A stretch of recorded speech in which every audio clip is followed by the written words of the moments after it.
Porque Él es grande, misericordioso y Él es bondadoso, Él es fiel. Son atributos que Dios mismo ha dado al hombre, pero en su naturaleza caída se ha distorsionado. En esta mañana los niños van a quedar muy juiciositos acá. Los adultos nos vamos a encargar de que guarden silencio, aunque los niños es algo complicado manejarlos, pero vamos a tratar que el Espíritu Santo sea moldeando acá. Mucho silencio, mucha reverencia, nada, cero comida, y vamos a entrar en el plato fuerte en esta mañana, que es la palabra de Dios. Padre, en esta mañana te damos gracias, Rey de los cielos, porque tú eres bueno, porque para siempre es tu misericordia. Llévanos, Señor, a la convicción de que tu palabra es la que nos dirige, que tu palabra es el alimento, es el maná traído por los ángeles, es el verbo hecho carne en Cristo Jesús. Ayúdanos a comprenderla, a degustarla, a poderla, Padre Santo, meditar, Señor. Y es como ese buen alimento que cuando es servido en la mesa nos deleitamos con solamente mirarlo, con solamente oler su fragancia, Señor. Es tu palabra la que hace todo, es tu palabra la que dirige la iglesia. Y es el Espíritu Santo en esta mañana moviendo el corazón de tu pueblo a una restauración a través de la ley, a una restauración de mente, a una restauración de corazón, a una restauración del cuerpo entero, porque todo lo que alabe, todo lo que respira, alabe a Jehová. Amén. Nuestra vida, decía la hermana Natalia en la alabanza, nuestra vida tiene que ser una completa adoración. No solamente es adorar aquí, no solamente es venir a alzar las manos, venir a un ayuno. Nuestra adoración tiene que ser más latente y más palpable afuera de este lugar. Allá es donde tienen que ver, nos ven como cartas abiertas, leídas al mundo. Somos embajadores del reino de los cielos para mostrar las grandezas de aquel que nos llamó de la oscuridad a su luz admirable. Somos real sacerdocio, linaje santo, pueblo adquirido por Dios para, vuelva y valga la redundancia, anunciar lo que Dios ha hecho por nosotros, porque grandes cosas ha hecho el Señor. Iglesia de Dios, Espíritu Santo, pon en cada uno la convicción de poner atención a tu palabra. Abre los cielos, Señor, y que tu bendición, como dice el Salmo 133:3, estamos todos en armonía, descienda tu mitajá, tu bendición especial, y tu pueblo sea nutrido en esta mañana. En el nombre de Jesús, para la gloria del Padre, por la guía del Espíritu Santo, y el pueblo de Dios dice: amén. Amén, amén. Venimos en el segundo tema de la restauración por la ley. La semana pasada voy a dar una pequeña introducción para que el pueblo de Dios que no vino la semana pasada pueda entender el mensaje que se trató hace 8 días.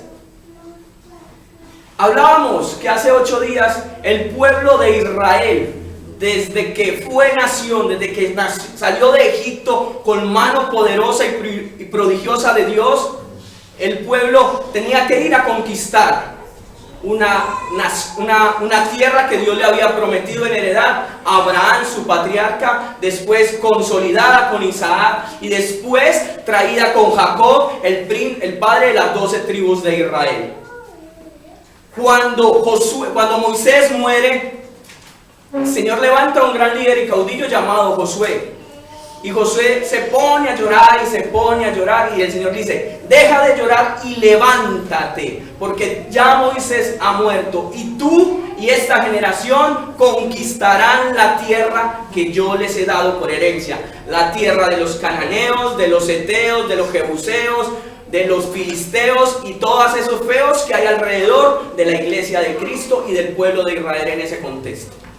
Cuando Israel toma la posesión de la tierra y la conquista, empieza a haber una teocracia. Es un gobierno dirigido por Dios. Aproximadamente esa teocracia dura 450 años, que dura desde el libro de Josué, pasa por el libro de Jueces, aunque el libro de Jueces el pueblo llegaba palabra al pueblo y el pueblo se retiraba, y los caudillos que cuando oraba el pueblo de Dios que estaba en cautiverio, los libertaba y le daban tiempo de refrigerio. Después viene el libro de Ruth, después viene el primer y segundo libro de Samuel, que ahí empieza el pueblo y dice, no queremos un rey como todas las naciones enteras. ¿Estaban despreciando a qué? ¿A Samuel? No, estaban despreciando a Dios de los ejércitos. Levanta un rey llamado Saúl, el cual fue malvado y perverso. Después viene un rey conforme a su corazón que se llama David. Y después viene el hombre más sabio que ha existido antes y después de él, llamado Salomón. Después de él en el contexto humano, porque el más sabio es Jesucristo. Cuando Salomón se levanta en su ocaso o en su terminar del pueblo de Israel de su reinado, Salomón hasta ese punto ha escrito proverbios, más de 3,000 proverbios, ha escrito aproximadamente algunos salmos y ha escrito libros como Cantar de los Cantares y Eclesiastés, el libro del hombre. Ese es el libro de nuestra vida, porque empieza Eclesiastés 1:1, vanidad de vanidades, todo es vanidad. Y termina diciendo Salomón en el capítulo 12, versículos 13 en adelante, de esto, debajo del sol, esto le queda al hombre: teme a Jehová y guárdate, porque todas las palabras escondidas y hecho a lo público le tendrás que dar cuenta a Dios. Salomón termina con 700 mujeres y más de 300 concubinas. El hombre tenía más paciencia que Job, aguantase 1000 suegras, bendito sea el Señor. Es como para ir andando ahí. Salomón llega y prostituye su corazón porque a toda mujer tenía que complacerla. Si a una mujer es complicada, ¿cómo será 1000 mujeres? Deleitar y partir su corazón. Él dice que le levantaba ídolos a Quemos, a Astarte, a Baal. Y Salomón corrompe su corazón y le vuelve la espalda a Dios. Hay una promesa que Dios le da a David. Y dice que no faltaría rey en su trono, de su linaje. Pero Salomón, en el ocaso, vuelvo y reitero, de su reinado, el Señor trae profecía por parte de un profeta y le dice: Salomón me ha olvidado, Salomón me ha dado su espalda. Y en ese momento el Señor dice que Salomón se le presenta al profeta. Llega un hombre llamado Jeroboam. Jeroboam es uno de los siervos de Salomón y le dice Jeroboam a Salomón: bájale el tributo al pueblo, porque Salomón había aumentado mucho el tributo o impuesto al pueblo de Dios y pasaba muchos problemas.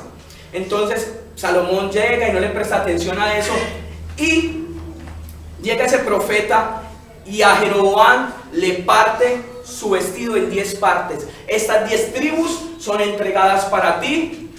Se va a Jeroboam y ahí nace y hay una división entre el pueblo de Israel llamado la tribu del norte y la tribu del sur. 10 tribus son entregadas a Jeroboam y 2 tribus se quedan, que es la de Judá y la de Benjamín, y otra la media tribu de Manasés, si no estoy mal, y me corrigen si de pronto me equivoco. Es Judá el reino del sur y su capital es Jerusalén. Cuando pasa esto, se levanta al trono el hijo de Salomón llamado Roboam. Y empieza el declive de la era dorada de Israel. Un reino dividido, un rey con 10 tribus a su cargo, Jeroboam. Jeroboam, en vez de buscar a Dios, va y busca a los Baales y levanta 2 becerros de oro en Silo, en Samaria, para adorar a Dios en ese lugar. Pero el Señor dice que no es adorar a Dios conforme a nuestra religión, sino conforme al modelo de Dios visto desde Génesis. Deuteronomio dice conforme al modelo de Dios, no conforme al modelo de Ales, no conforme al modelo de Julanito ni Peranito, no conforme al modelo del hombre, conforme al modelo de Dios. Pasa ese tiempo y ustedes ven todos los reyes de la tribu del norte Todos los reyes fueron malos, perversos y depravados. Ninguno fue bueno. Ese reino fue cortado en el año 722. Aproximadamente Salomón muere en el año 830, pero en el año 722 la misericordia de Dios tiene paciencia. Algo que tiene límites en los atributos, entre comillas, de Dios es su paciencia. Su paciencia tiene límites, lo vemos en el juicio, en el diluvio de las aguas, lo vemos también en Sodoma y Gomorra, y lo vemos a más de una nación que hoy en día se ha levantado contra Dios. Dios tiene paciencia. Dios tiene paciencia. Escuchen muy bien esa palabra. Dios tiene paciencia. Limitada. Limitada. Cuando la tribu del norte es conquistada en el año 722 por los asirios, se van a ese lugar, son cautivos, son dispersos. Los que quedaron se juntaron con mujeres asirias, con mujeres de Nínive, toda esa parte de ese imperio. La tribu de Judá queda. La tribu de Judá tiene una gran connotación. Hay reyes muy buenos. Está el rey Josías, el rey Ezequías, rey Acab. Hay dos tipos de reyes, Acaz y Acab. Está Usías, Azarías, que es el mismo Usías. Hay varios reyes que buscan el favor de Dios, pero la gran mayoría también fueron malos. A Dios se le agota su paciencia.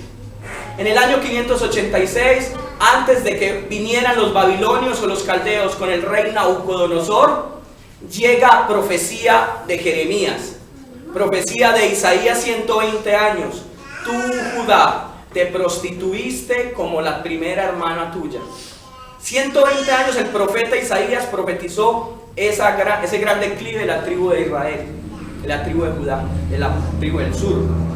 Y llega Jeremías 20 años, en el año aproximadamente 606 al 610, y le dice: arrepiéntete, Judá, arrepiéntete, rey, porque si no vendrá la mano de Jehová como ira, como fuego que arrasará todo. De ahí nace el libro que tenemos en los profetas mayores que estamos estudiando, el libro de Lamentaciones. Al profeta Jeremías, ¿cómo se le llama? El profeta llorón, porque él lloraba mucho. Él tenía un gran dolor por su pueblo, un gran clamor. Cuando el pueblo de Judá, la última tribu, el remanente que el Señor tenía, es llevado cautivo, se llevan a la toda innata pomada de la sociedad de la tribu de Israel. Príncipes, entre ellos estaba Sadrach, Mesach y Abednego, los nombres caldeos de los hebreos. Estaba Daniel, que le llaman también Belsasar, y se llaman a toda la élite, a los doctos, a todos estos hombres para que sirvieran en el reino de Nabucodonosor. Jeremías en el capítulo 30 en adelante empieza a dar una profecía que llegados los 70 años el Señor volvería a restaurar y traería de toda la dispersión donde había sido llevado el pueblo de Israel, lo traería nuevamente a su tierra natal, a restaurar el templo de Dios. Esa es una introducción de la semana pasada. Llegamos la semana pasada que el Señor mueve el corazón de los reyes medos persas, como Darío, como Artajerjes y como Asuero. Ese éxodo o ese llamado al pueblo de Israel viene por esos tres reyes. El Señor dice que incitó el corazón de Ciro a que diera un edicto para que volviera el pueblo de Dios a reestructurar el templo. En el primer éxodo hablamos la semana pasada, Zorobabel, con el sacerdote Josadea, perdónenme la pronunciación. En el libro de Esdras, capítulo 1:1, podemos ver eso. Vamos a las escrituras como introducción. Vamos hablando y vamos a abrir las escrituras. Capítulo 1:1 del libro de Esdras. Cuando todos lo tengan, dicen amén. Vamos a abrir las escrituras porque ellas son las que tienen que hablar. Yo le estaba dando un contexto histórico, geográfico, cultural, en todo el sentido de la palabra, para que nos pudiéramos meter en la segunda parte de la restauración a través de la ley.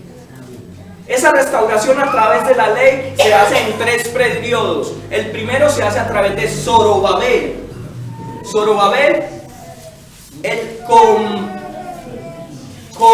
viene con otros hombres que aproximadamente son 42,000 personas que vuelven de ese éxodo. Habían millones de judíos que no escucharon el llamado. ¿Quién está escuchando la palabra de Dios, como se decía en alabanza? Que inquire en su corazón, contemplar las escrituras, estudiarlas, ponerlas en práctica y enseñarlas. Vamos a prestar mucha atención y no nos vamos a desubicar y no nos dejemos mover en esta mañana. Zorobabel regresa con unos hombres y ellos empiezan a reedificar las estructuras, el culto, a reedificar el templo, las columnas, el acto religioso. Ese acto es truncado por los Zambalat, por los Tobías. Estamos en Esdras 1:1. Esdras 1:1, dando el contexto de que en el primer año Ciro, rey de Persia, que se cumpliera la palabra de Jehová por boca de Jeremías, dice que despertó Jehová el espíritu de Ciro, rey de Persia, al cual hizo pregonar la palabra y también por escrito. Y ahí aparece, nos ponemos a leer, declara un edicto, que se le diera carta abierta al pueblo que saliera. Los que quisieran salir, él dice, todo el que se quiera ir, vaya y reconstruya su ciudad, su templo, y adoren allá al Dios de dioses, dice Ciro, y oren por mí, porque Dios es el Dios de dioses. Ese hombre pagano, en ese momento, da ese edicto y le da regalías, devuelve las cosas del templo que fueron raptadas por Nabucodonosor, las copas de oro, las mesas, todo lo de plata lo devuelve. Entonces se devuelve Zorobabel y empiezan muy animados. Estoy dando una introducción de la semana pasada para que podamos ver el contexto. Y Zorobabel empieza a reedificar, pero a los 15 años se levantan unos enemigos a desanimarlos. Zambalat, los asirios, toda esa revoltura que parecía eso como un salpicón. El pueblo de Israel se había prostituido totalmente y habían olvidado la palabra. Habían olvidado al Dios de los ejércitos, el Dios que lo había sacado. Por eso, el pueblo que no conoce su historia tiende a repetirla. Oseas 4:6 dice, por falta de conocimiento se pierde el pueblo de Dios. Los que no estudian, los que no se capacitan, yo estoy de acuerdo con la ciencia humana y la capacitación, porque el conocimiento nos ayuda a sentarnos entre reyes así no tengamos dinero. Vale más la sabiduría y el conocimiento que la mucha plata y el oro. Entonces, viene el profeta Zorobabel y edifica, y a los 15 años es parada la obra. ¿Por qué? Por los enemigos, por los antagonistas, por los mismos divisorios de dentro del pueblo, que se levantan lobos vestidos de ovejas, y empieza a desanimar a Zorobabel. Hay dos profetas que hacen una gran connotación, y la vemos en el capítulo 5 de Esdras, llamados Zacarías y Ageo. Zacarías y Ageo traen palabra de Dios para alentar al pueblo.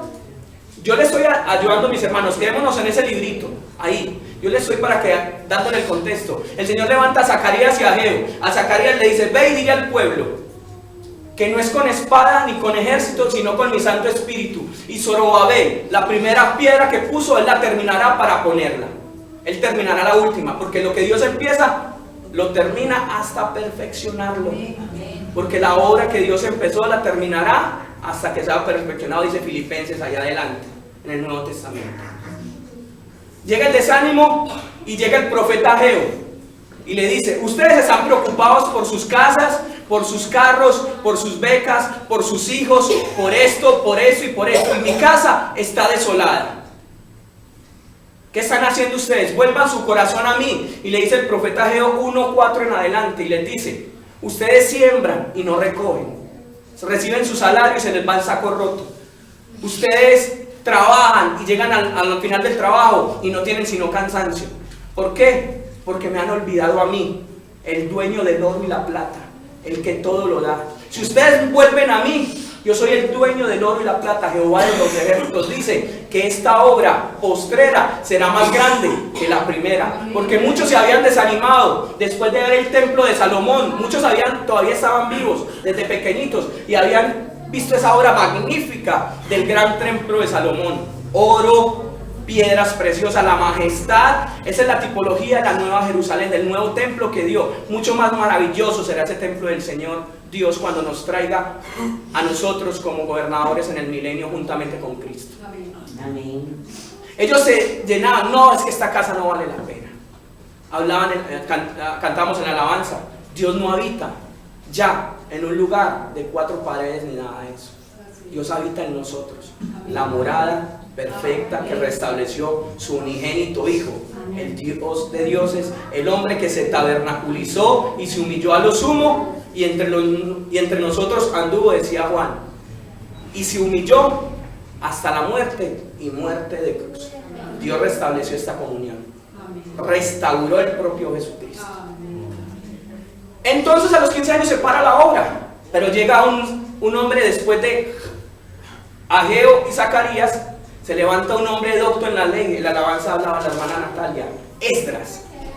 Esdras empieza su ministerio en el capítulo 7 y es un versículo que nos tenemos que poner en rema, aprendérnoslos. Esdras capítulo 7 versículo 10 dice la palabra en esta mañana. Esdras 7 versículos 10 en adelante, dice el Señor en su palabra que Esdras había preparado su corazón para inquirir, para estudiar la palabra, la ley de Jehová, y para cumplirla, y para enseñar en Israel sus estatutos y ¿qué? Decretos. Esdras llega, y llega ¿quién? Llega el sacerdote escriba, el hombre que pone el dedo en la llaga, el que dice: la palabra de Dios vuelve a Israel. Habían vivido de religión, Zorobabel y todas esas cosas, se habían desanimado, pero faltaba algo que le faltan a muchos cristianos hoy. Son oidores simplemente, pero no son hacedores. Son simplemente religiosos, son simplemente címbalos que retiñen. Y llega Esdras, representante como sacerdote y escriba, y empieza a inquirir en su corazón. Ya lo había preparado. Él ya vuelve acá al cautiverio. Primero llega Zorobabel, a los 21 años se restablece el templo. El tiempo que llega Esdras era los 60 años aproximadamente, iglesia.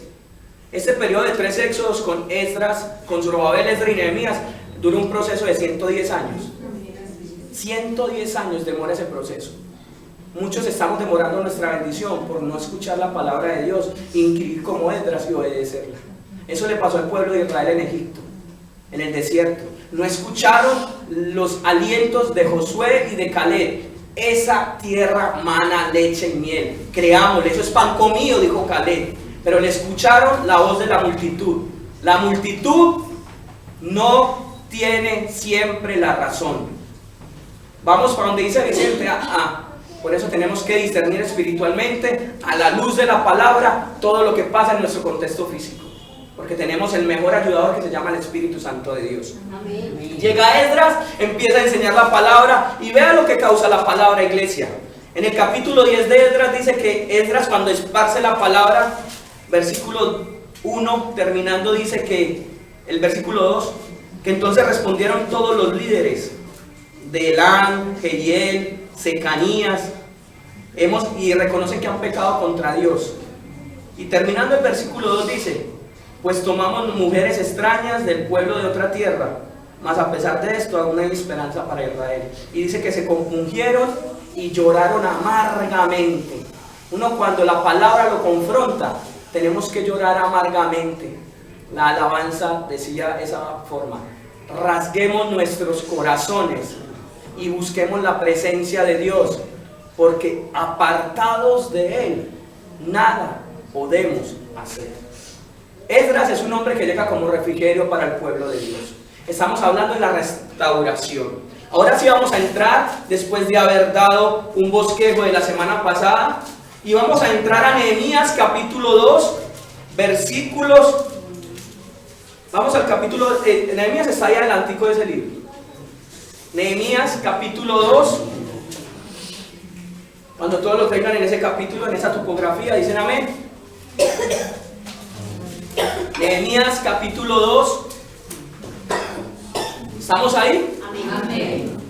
¿Seguro? En Nehemías capítulo 2 versículos 16 en adelante dice su palabra. Ustedes me siguen con su oído y leyendo la palabra.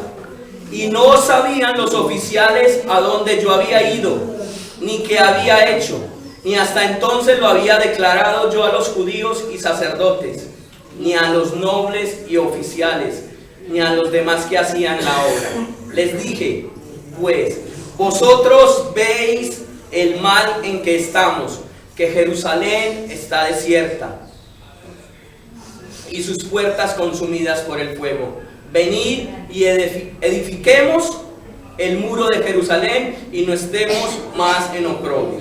Dice el versículo 18: entonces les declaré cómo la mano de Dios había sido buena sobre mí, y asimismo las palabras que el rey me había dicho. Y dijeron, levantémonos y edifiquémonos. Y así se esforzaron sus manos para el bien. El Señor vuelve y levanta a otro hombre, Zorobabel el primero, el hombre que viene a restablecer el culto. Viene Esdras, el hombre que viene a que ese culto empiece a moverse, empiece a que el pueblo busque por medio de la ley a Jehová de los ejércitos. Pero llega el laico.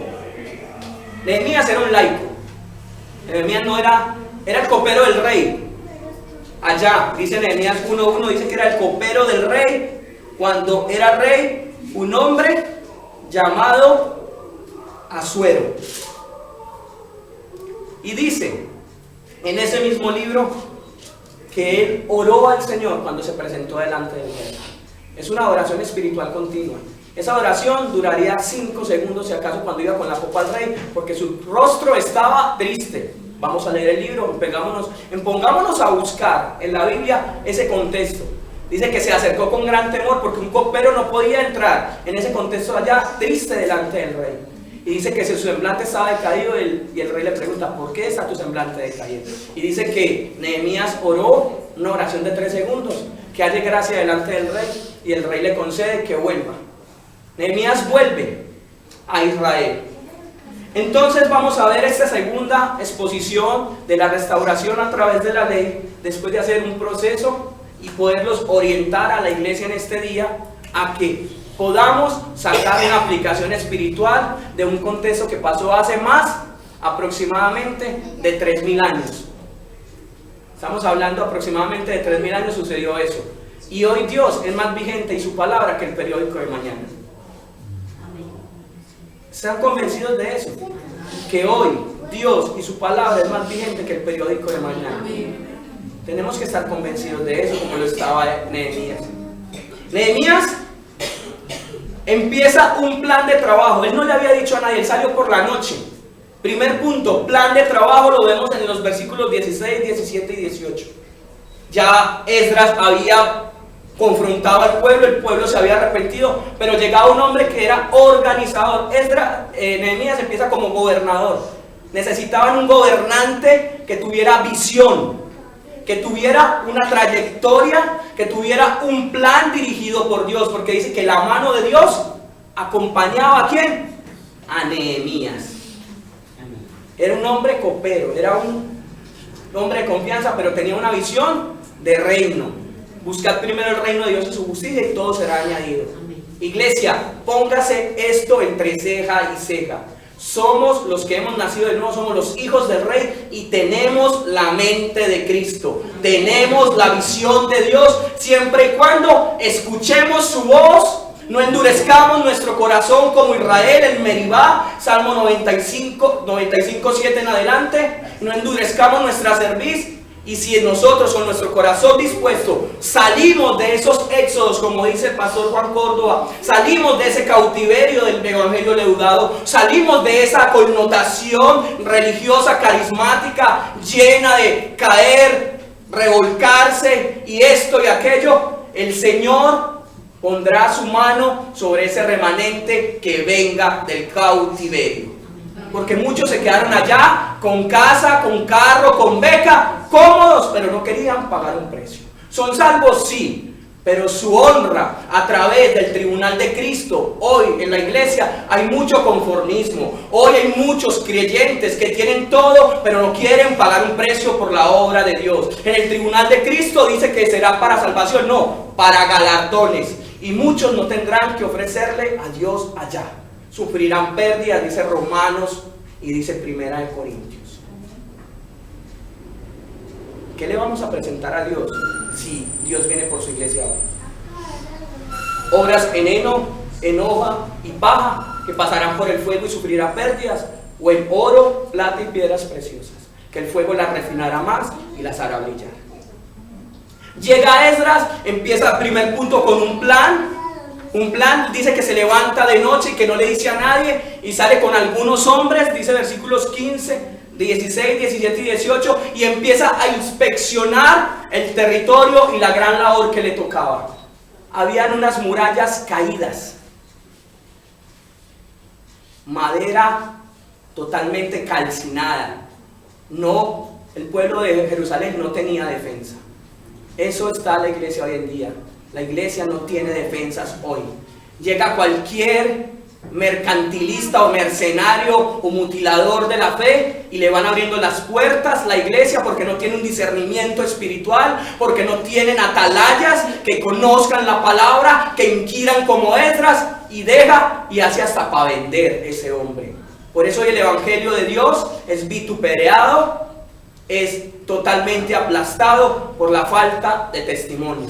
Las palabras convencen, iglesia, pero lo que arrastra es el testimonio. Dios anda buscando adoradores en espíritu y en verdad, que le adoren, no solamente aquí, sino en todo lugar, en su factoría, en su casa, con sus familiares. ¿Usted quiere ver unas buenas recomendaciones de un hijo de Dios? Vaya y pregúntele con quién convive, y ellos le darán la respuesta, y ahí se dará cuenta si es un buen o no buen hijo de Dios.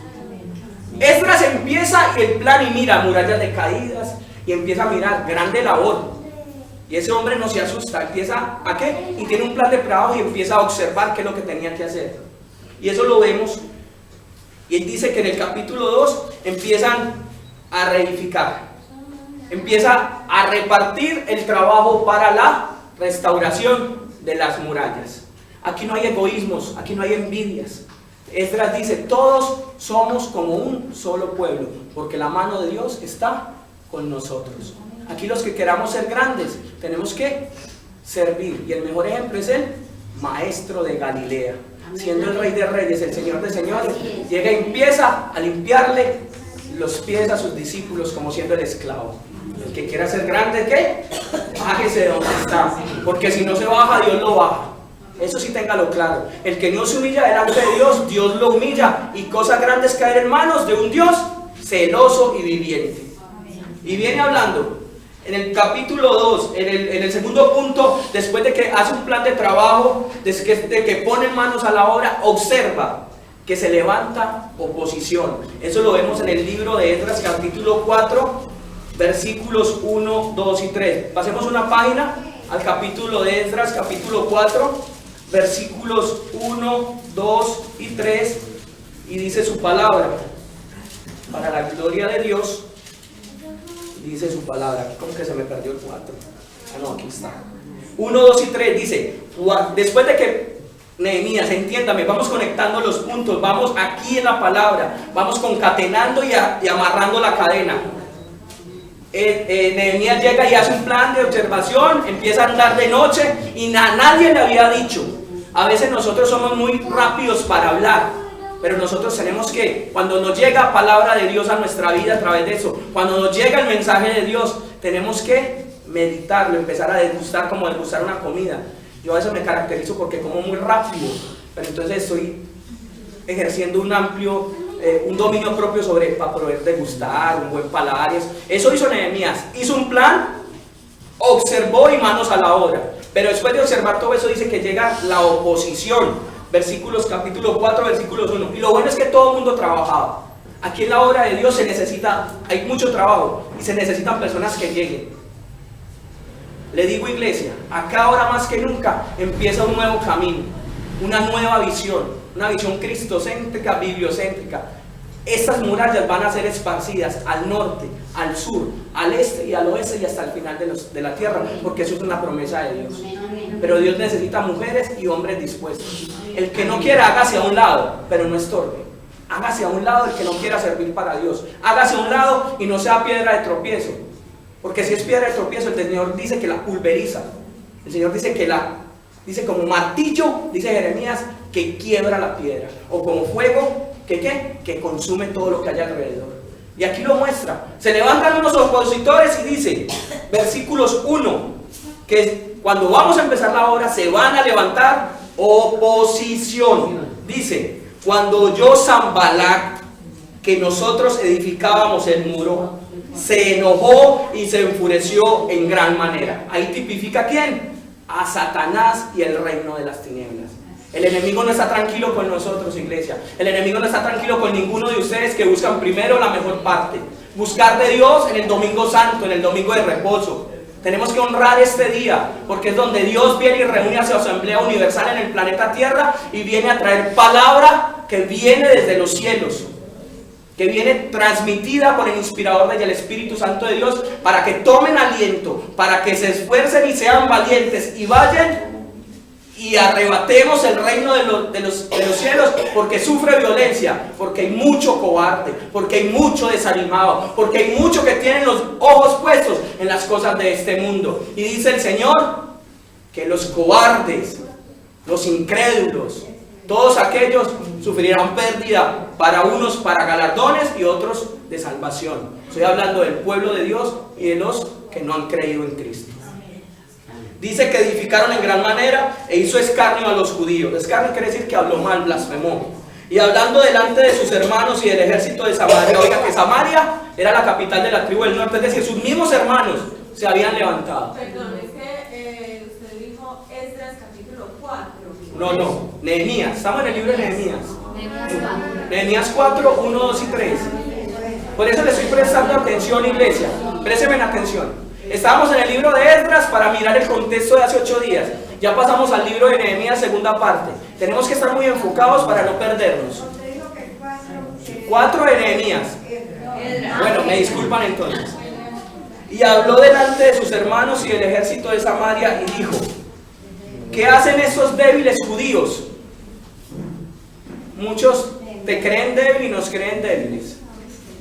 Pero el Señor dice que lo débil, 1 Corintios capítulo 1, 17 en adelante, que lo débil el Señor lo hace fuerte, porque para el mundo no es válido. De lo vil y menospreciado sacó el Señor para humillar al rico y al sabio. Lo que es débil para el mundo, para Dios es fuerte. Y lo que es fuerte para el mundo, para Dios es débil. En Dios se cambian los contextos. Entonces empiezan a injuriar a los judíos. ¿Se les permitirá volver a hacer sus sacrificios? Preguntan. ¿Acabarán en un día? ¿Resucitarán de los montones de polvo las piedras que fueron quemadas? Versículo 3. Y estaba junto a él Tobías, amonita, muy familiar allegado. ¿Saben qué son los amonitas? Descendientes de Job, cuando salen de por allá de Sodoma y Gomorra. Los moabitas y los amonitas. ¿De quién sale esa tribu? De un incesto, de su hija, emborracha a su papá y se acuesta y queda preñada, cae en embarazo. De ahí vienen los amonitas. Todos eran familiares cercanos del pueblo de Israel. Y dice: y él estando junto a él, Tobías el amonita, el cual le dijo: lo que ellos edifican del muro de piedra, si hubiera una zorra, lo derribará. Hay muchos que creen que cuando empezamos algo, va a llegar una simple cucaracha, poniendo ese contexto, y nos va a hacer acabar la obra.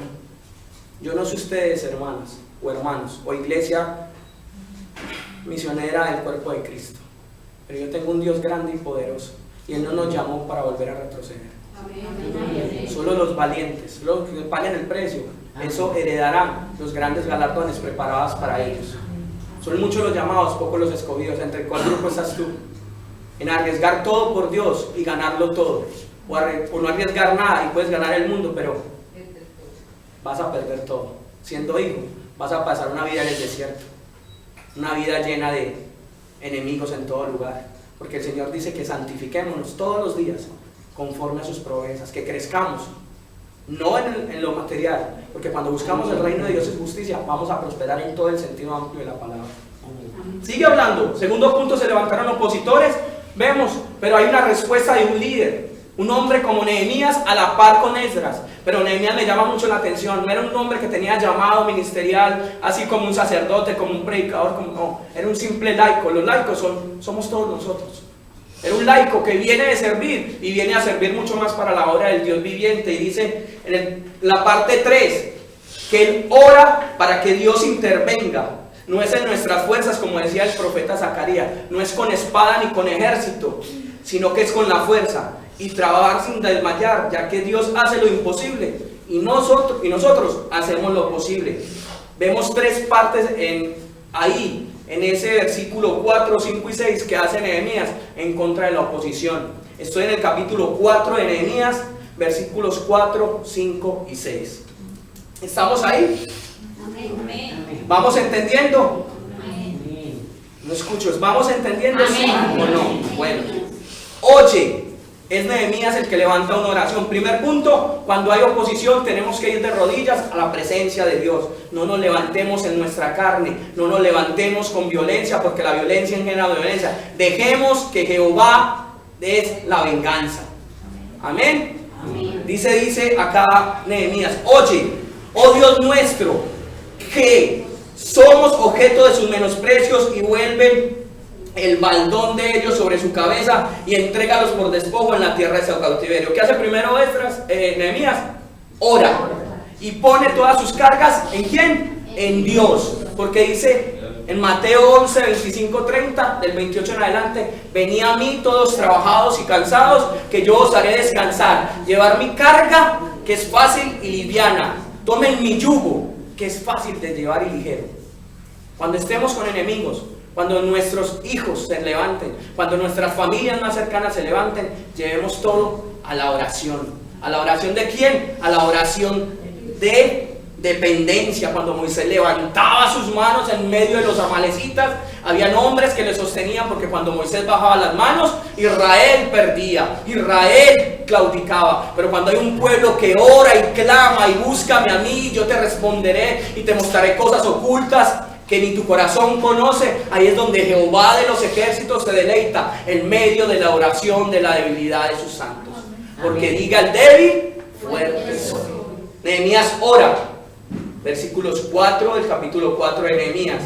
¿Qué hace? Aparte de orar, se queda quieto. Es una oración en acción, porque dice que en el versículo 5, no cura su iniquidad ni su pecado, sigue la oración, se ha borrado delante de ti porque se airaron contra los que edifican. Versículo 6, edificamos pues el muro. Es decir, aparte de tener problemas, no pararon de trabajar.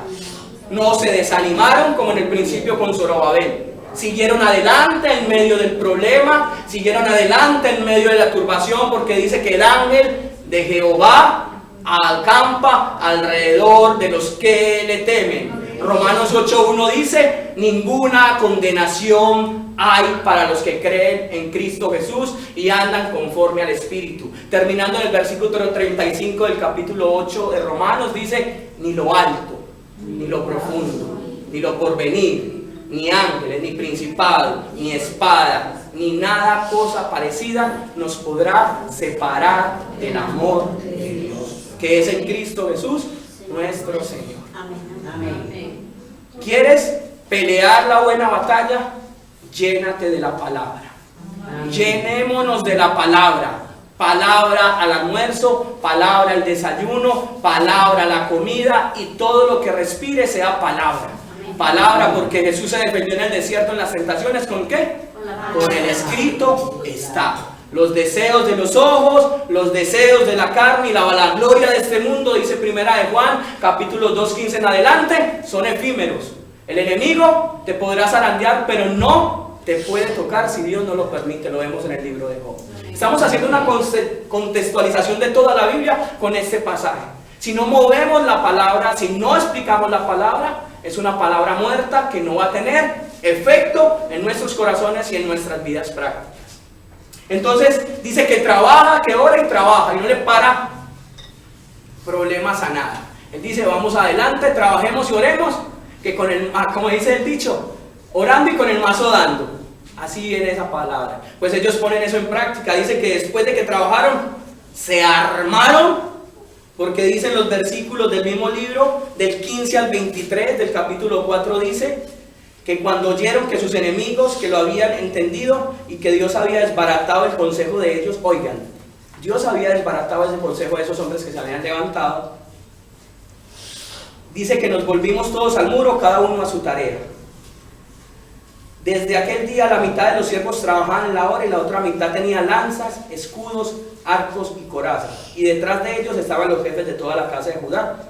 Versículo 17, los que edificaron en el muro, los que acarreaban, los que cargaban, que con una mano trabajaban en la otra, en una mano trabajaban en la obra y con la otra la espada. Ejemplo muy firme.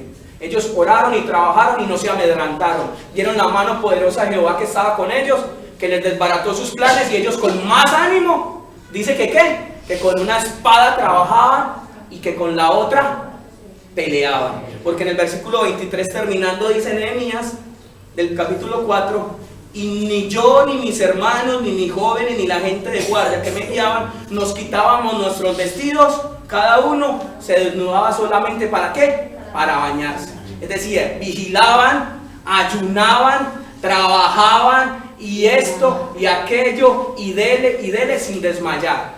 Porque el Señor dice que como las águilas, tú me das la fuerza, oh Dios. Yo no derribaré en mi cansancio, porque dice que serán como las águilas, que tendrán nuevas alas y remontarán los cielos y pasarán por encima de los problemas. Que si el débil cae, Dios lo levanta, que tendrán fuerzas como cervatillos, piernas como cervatillos, y harán por el campo como la gacela, dice Isaías 40, 10 en adelante. Las fuerzas vienen de Jehová de los ejércitos. Si te sientes cansado y con sueño y ves que la tarea no está lista, busca de la presencia de Dios. Busquemos a Dios en todo momento, porque Hebreos 4:16 dice: acerquémonos confiadamente delante del trono de la gracia y hallaremos socorro en el oportuno momento. El trono de la gracia. ¿Gracia qué es? Regalo inmerecido. Todos los días en la gracia de nuestras vidas, Dios, Jesucristo está ahí como el Dios Todopoderoso. ¿Para qué? Alentarnos, para bendecirnos, para glorificarse en medio del problema, para cuando lleguen esos mares, esas mareas, Él dice que nos ama. Amén. Amén. Nehemías entonces dice para el cristiano en el Nuevo Testamento cómo vamos a pelear, que dice que nuestra lucha no es contra carne. Efesios 6:10 en adelante dice que nuestra lucha no es contra carne ni sangre, sino que contra principados, contra potestades, contra gobernantes de tinieblas y contra todo hombre humano que haya hecho pacto con Satanás. Son nuestros enemigos. Porque dice Gálatas 1:7 en adelante: si un ángel del cielo o si nosotros mismos trae otro evangelio diferente, sea anatema.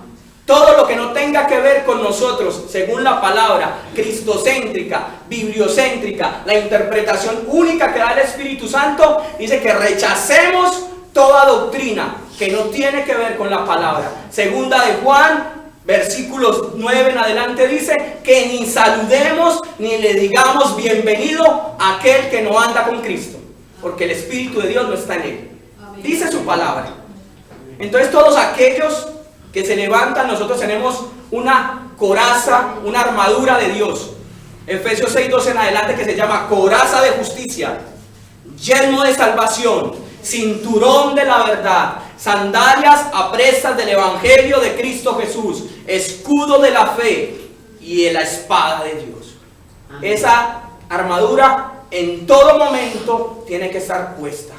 Hasta durmiendo tiene que estar puesta, porque de noche somos atacados. En todo momento tenemos que estar vigilantes, atalayas en las torres, porque dice Ezequiel capítulo 31 que el atalaya que no anunciare la guerra o con trompeta de guerra, si caen algunos en batalla, a esos se les cobrará la sangre de aquellos. No literalmente, sino que debemos de predicar la palabra y anunciar lo que el pecado produce en el ser humano, que es muerte, separación, que es la primera muerte, y si no se arrepiente, una separación eterna, una muerte eterna en el lago de azufre, donde el fuego nunca se apaga, donde el gusano nunca se muere y donde es el rechinar de los dientes por toda la eternidad. Esas son las alarmas y las trompetas que tenemos que levantar. Eso hacía Nehemías. Nehemías cubierto decía que a todo momento con su armadura puesta. Vamos al cuarto punto.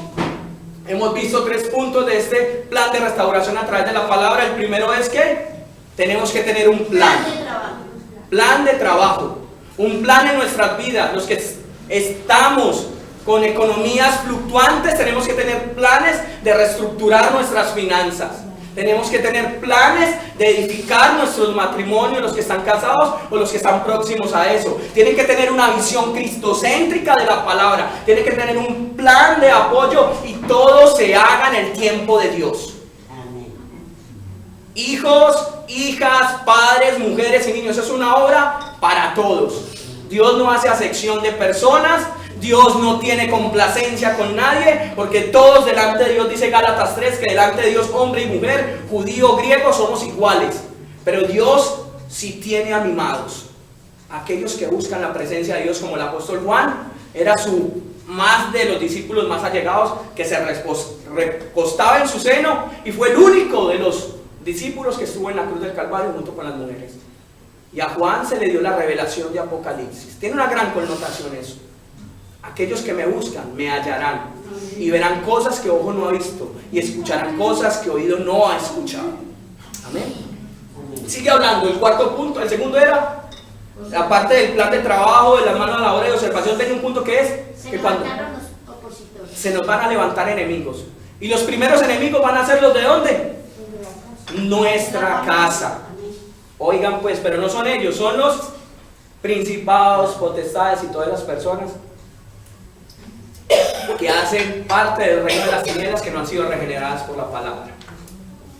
El tercer punto, que cuando se levantan esos enemigos y nosotros cobramos desánimo, ¿qué tenemos que hacer? Orar. ¿Seguir a qué? ¿Qué sí que con ese punto de orar? Seguir trabajando en la oración, no nos desanimemos, sigamos adelante, porque el que perseverar hasta el final, ese será poseedor del galardón. Hay muchos que en 1 Corintios 9:27 dice, yo corro. Es decir, eso es una carrera que todos son ganadores.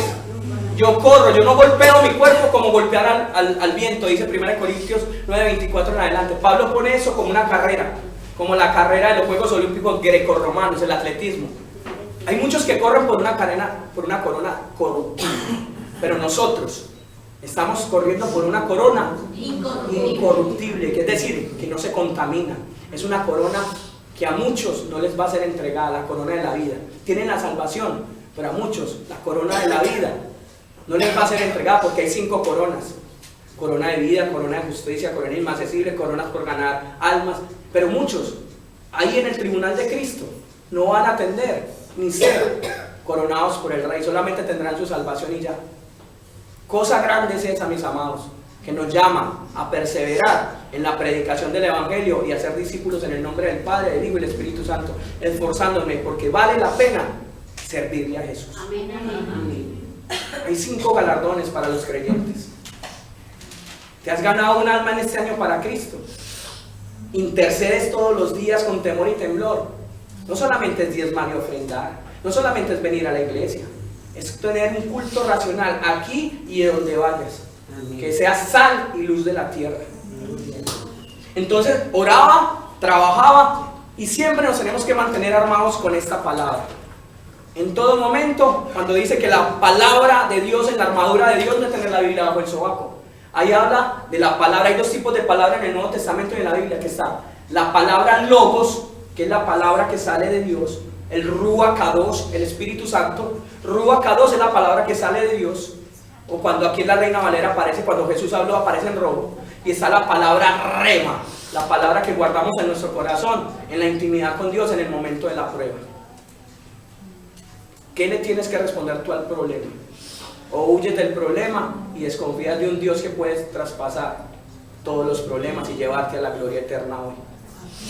Si ves el mar rojo, que tipifica problemas, si ves el ejército de Faraón atrás de ti, hay una canción muy bonita de Dani Berrío, si estás frente al mar, dice, Cuando tengas que al mar, lo tengas que atravesar, llama a este hombre con fe, solo él abre el mar. Hermano, no tengas temor, si detrás viene el faraón, al otro lado tú pasarás y allí tú vas a entonar el himno de victoria. Cuando estés con el agua tú no te ahogarás, parafraseando así la palabra. Tenemos que tener esa palabra rema, convencidos, porque la fe es la certeza de lo que no se ve y la convicción de lo que se espera.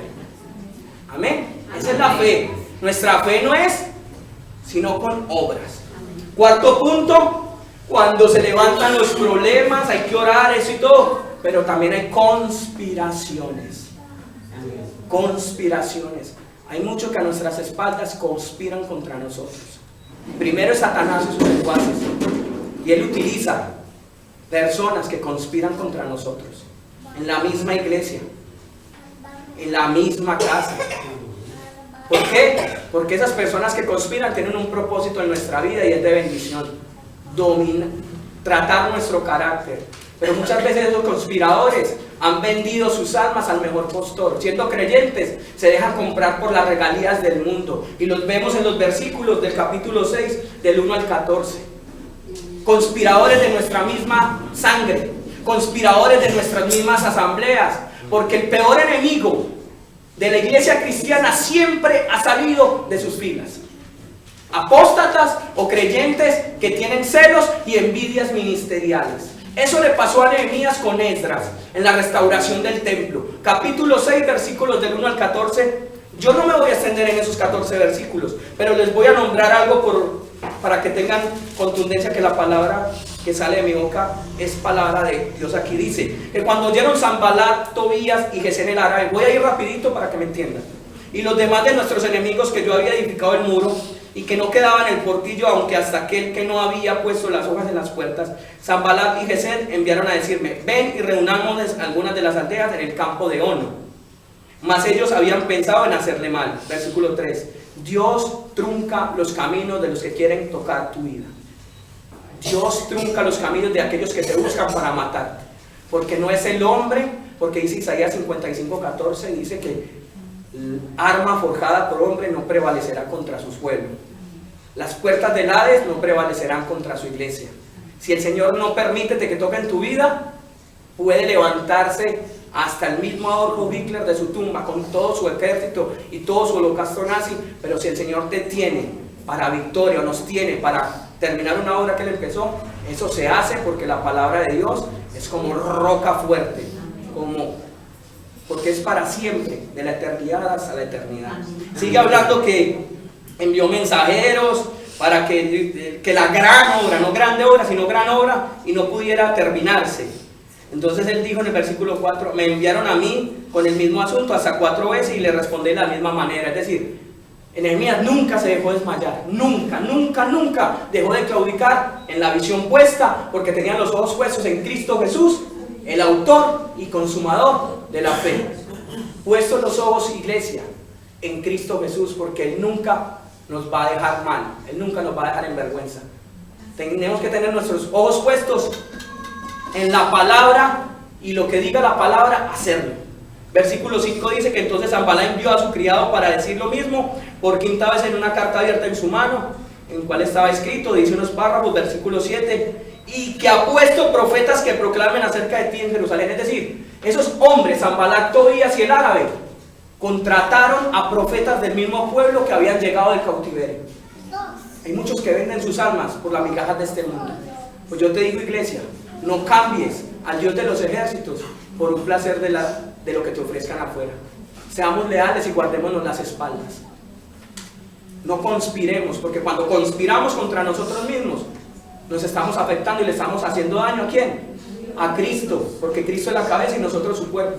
Si nos machucamos un dedo, la cabeza lo siente, porque vienen unas ondas electromagnéticas que llegan a nuestras microondas del cerebro y producen una información. Cuando Moisés, el Señor le dice en Meribá que le diera agua al pueblo de Israel, dice: háblale a la roca. Eso está en el capítulo 21 del libro de Números. háblale a la roca. ¿Y qué hace Moisés enardecido, lleno de soberbia? Le pegó 2 veces. Y por esa causa Moisés no entró a la tierra prometida. Por eso Moisés no entró, porque la roca tipifica a Cristo en el Antiguo Testamento. Para ir desmenuzando, para quitar nuestra mirada del objetivo, inclusive dentro del pueblo, hoy hay enemigos camuflados en la iglesia. Para provocar, hay que probar los espíritus, iglesia de Dios. Primera de Corintios capítulo 14 dice: probad la profecía, probad los espíritus. ¿Y cómo se prueba eso?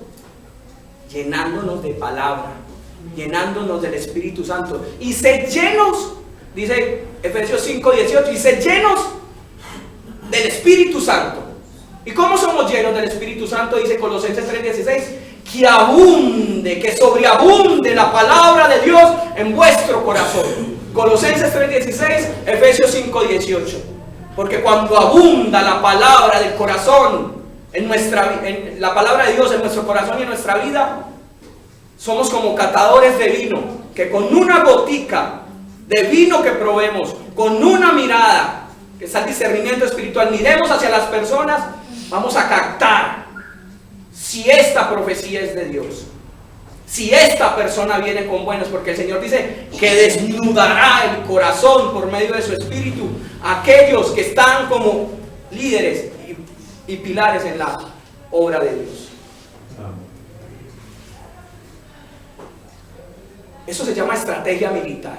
Nosotros somos milicias, con camaradas de la milicia celestial de Dios. Pablo le dice a Timoteo: tú como buen soldado de Jesucristo, resiste y aguanta. Aguanta.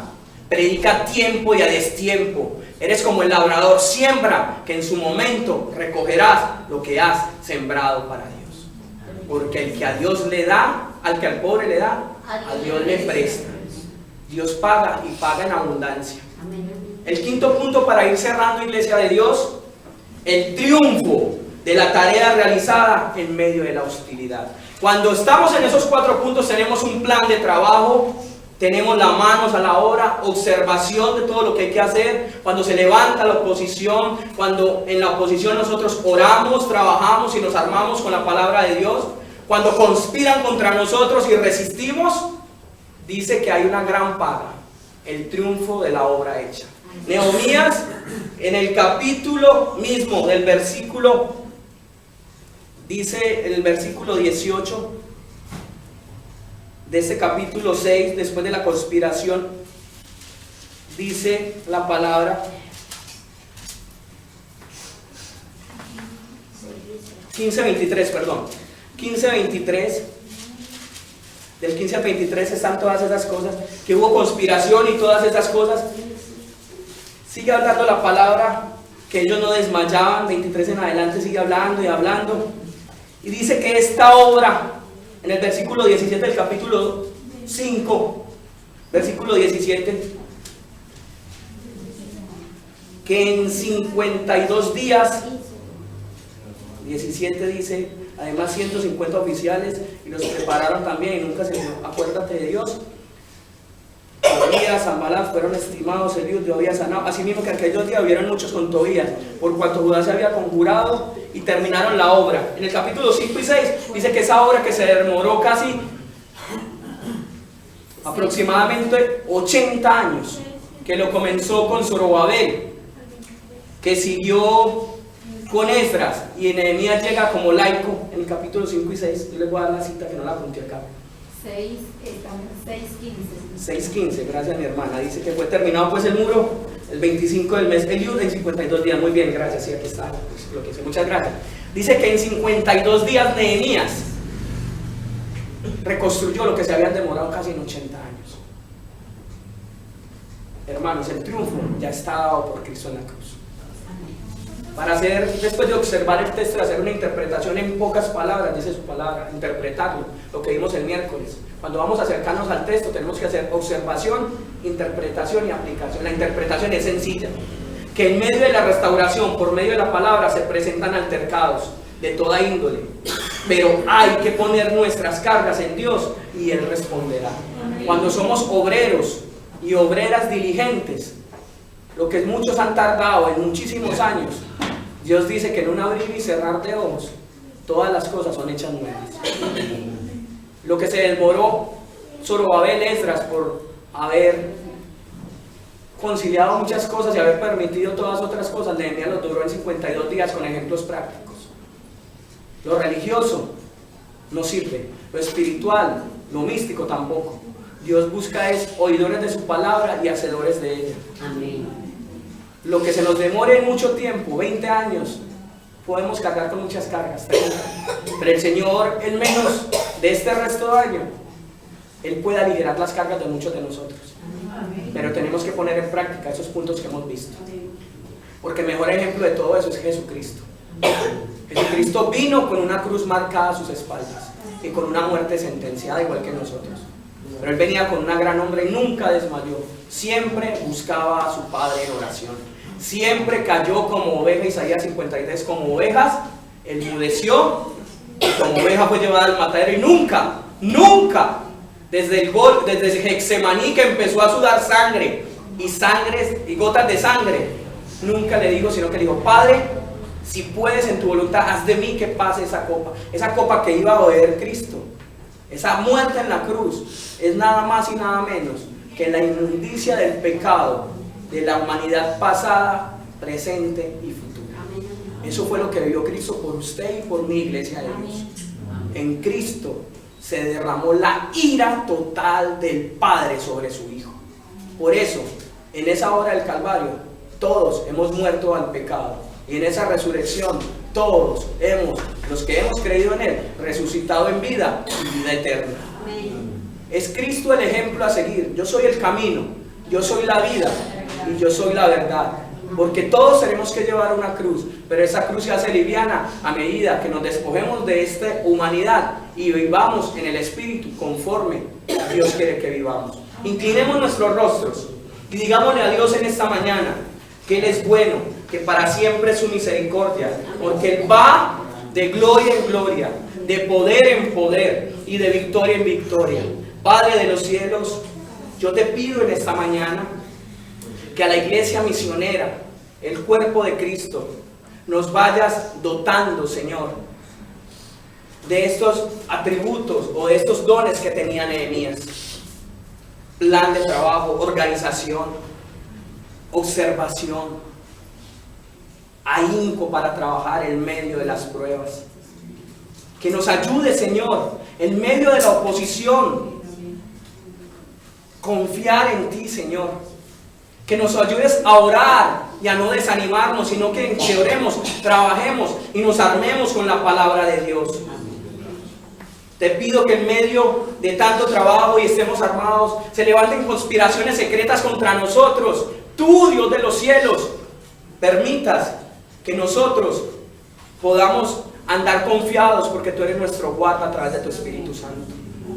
Poder comprender que tus planes son buenos, agradables, perfectos, llenos de propósitos, como dice en Jeremías 29:11. Y yo tengo planes de bienestar y de paz para mi pueblo. Pero nos toca, iglesia, confiar en Dios. Que los conspiradores mueran en sus propios deseos y planes, porque tú dices que nosotros somos la niña de tus ojos, y que se mete contigo, se mete con Jehová de los ejércitos. Yo te pido, Rey de los cielos, que también en esta mañana podamos ver el triunfo de nuestras obras, de nuestras familias, de años de oración. Que tu camino es duro, pero tu carga es... El camino es duro, pero tu carga es liviana. Que nos despojemos, Señor, de todo aquello, Padre Santo. Porque tú eres un Dios eterno, un Dios perfecto, un Dios soberano, que todo lo hace bueno, agradable, Padre Santo. Por eso te pedimos, Señor, que nos ayudes a andar en victoria y recordar esta melodía de Gilson. Soberano Dios, ministra a tu pueblo en esta mañana. Cada uno componga en su corazón y confronte delante de Dios. Él es soberano. Él es grande. Él es poderoso, iglesia. Él nos tiene grandes galardones en nuestra vida para que sigamos adelante.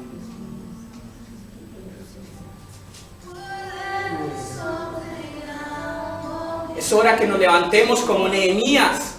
Es hora que tomemos el ejemplo de Esdras y busquemos la palabra. Es solo que seamos como Zorobabel, que si nuestro altar está caído, lo levantemos y busquemos la palabra, que es el fuego por medio del Espíritu.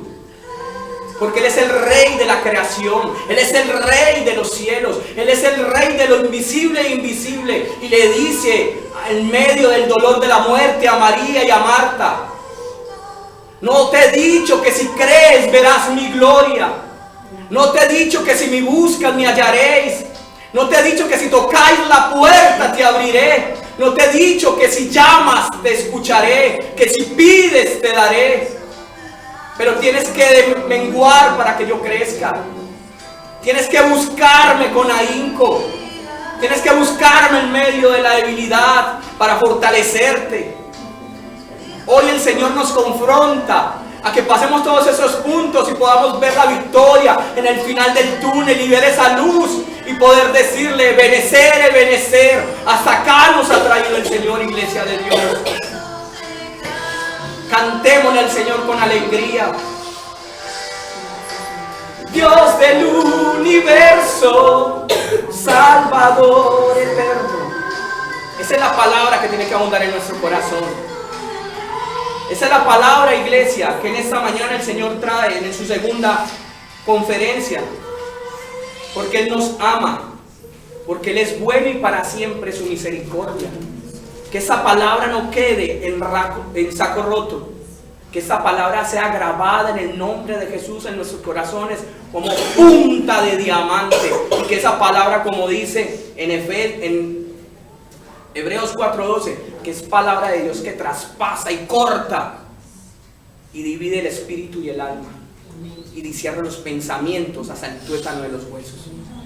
Es para mí, iglesia, un honor de verdad estar ante la asamblea de los santos, hermanos en Cristo, hijos de Dios, real sacerdocio, porque en un abrir y cerrar de ojos, no sabemos cuándo, ya se están cumpliendo las profecías. Cristo vendrá por su pueblo.